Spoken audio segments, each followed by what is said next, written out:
Sorry, you guys are here. Well, look, I'm really busy at the moment, so I can't talk too terribly long. But as you see, it's 2 days away from the annual Christmas open house. And what I'm so busy doing right now is, well, you see all the cookie dough. I have a lot of cookies to make. Yeah, that's right. We're going to have cookies there, not just as refreshments, but you can decorate these cookies with your family.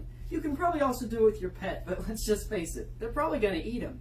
Now, as far as decorations go, we have everything from icing to sprinkles of many different kinds, and I'm sure there'll be many other options when you get there. But now you really must excuse me. I have a lot of work to be done, so you can see all the cookies on December 7th between 2 and 6. Oh, by the way, between you and me, tomorrow I'm going to talk about a play that's going to start at 5, but shh, we'll get there tomorrow. Now, please, I'll be right back, okay?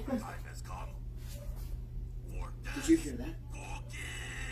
No! No, Cookie Monster! I need those cookies! Please don't eat them!